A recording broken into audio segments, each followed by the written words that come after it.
Agora, vamos voltar nosso olhar para a teoria do desenvolvimento cognitivo ou epistemologia genética. Piaget desenvolve seu trabalho num período em que os estudos em psicologia estavam orientados basicamente por três concepções, a saber, a corrente behaviorista, cujos teóricos foram seus principais interlocutores, a Gestalt e a psicanálise. Os psicólogos behavioristas centraram suas pesquisas sobre o produto da aprendizagem, buscando leis gerais que servissem para descrever, mensurar e controlar o comportamento. Uma segunda frente teórica em psicologia, com a qual Piaget se depara e que vinha ocupando cada vez mais espaço nas pesquisas desta área no início do século, é representada pelos psicólogos da Gestalt. A teoria da forma procura mostrar que alguns fenômenos perceptivos e intelectuais não podem ser explicados por meio de descrições dos elementos da consciência, nem tampouco pelas análises comportamentais baseadas na associação estímulo-resposta. Piaget encontra ainda uma psicologia fortemente influenciada pelas ideias de Freud.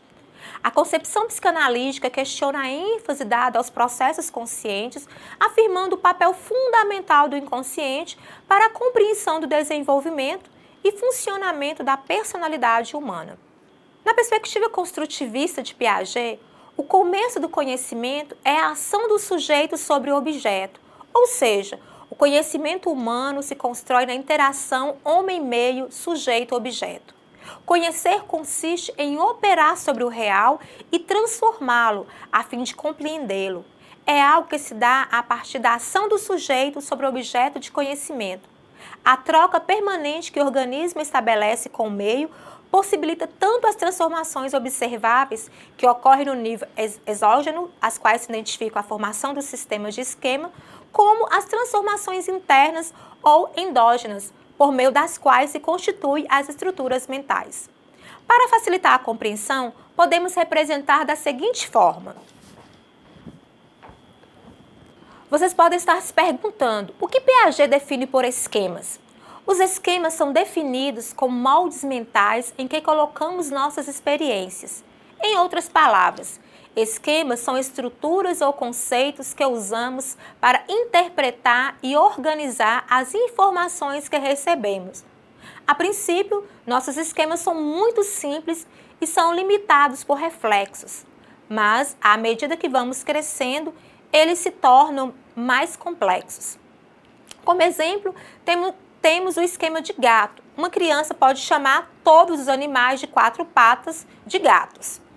Desta forma, a ação da criança sobre o meio produz conhecimento funcional cada vez mais complexo, por criar constantemente novas combinações ou novos esquemas. As formas de conhecer são construídas das trocas com os objetos, tendo uma melhor organização em momentos sucessivos de adaptação ao objeto. A adaptação ocorre através da organização, sendo que o organismo discrimina entre estímulos e sensações, selecionando aqueles que irá organizar em alguma forma de estrutura. A adaptação possui dois mecanismos opostos, mas complementares, que garantem o processo de desenvolvimento, que são a assimilação e a acomodação. Segundo Piaget, o conhecimento é a equilibração, reequilibração entre assimilação e acomodação, ou seja, entre os indivíduos e os objetos do mundo. A assimilação é a incorporação dos dados da realidade nos esquemas disponíveis no sujeito. É o processo pelo qual as ideias, pessoas, costumes são incorporadas à atividade do sujeito. A criança aprende a língua e assimila tudo que ouve, transformando isso em conhecimento seu.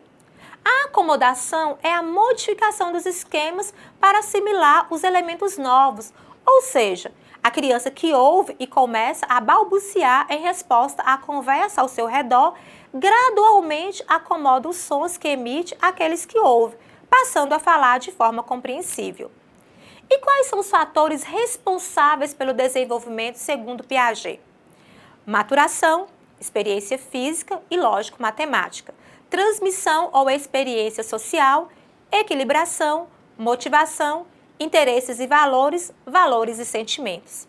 A A aprendizagem é sempre provocada por situações externas ao sujeito, supondo a atuação do sujeito sobre o meio mediante experiências.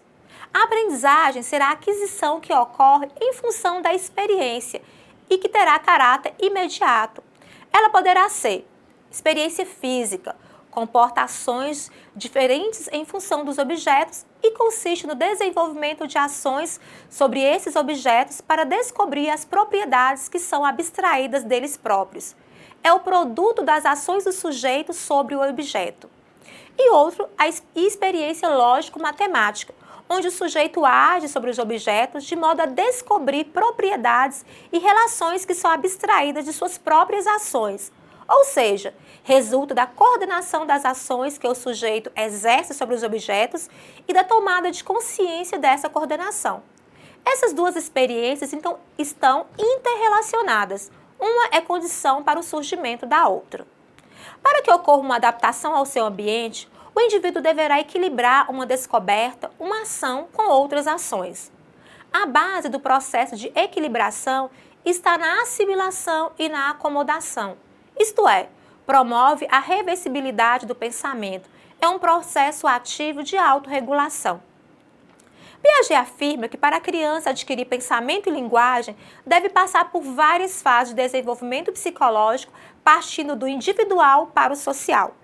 Segundo ele, o falante passa por pensamento autístico, fala egocêntrica, para atingir o pensamento lógico, sendo o egocentrismo o elo de ligação das operações lógicas da criança. No processo de egocentrismo, a criança vê o mundo a partir da perspectiva pessoal, assimilando tudo para si e ao seu próprio ponto de vista, estando o pensamento e a linguagem centrados na criança. De acordo com a concepção piagetiana, o desenvolvimento cognitivo compreende 4 estágios ou períodos. O sensório motor, do nascimento aos 2 anos, o pré-operacional, dos 2 aos 7 anos, o estágio das operações concretas, dos 7 a 8 anos, a 11 anos, e, por último, o estágio das operações formais, que corresponde ao período da adolescência, dos 11 até o final da adolescência. Cada período define um momento do desenvolvimento como um todo, ao longo do qual a criança constrói determinadas estruturas cognitivas.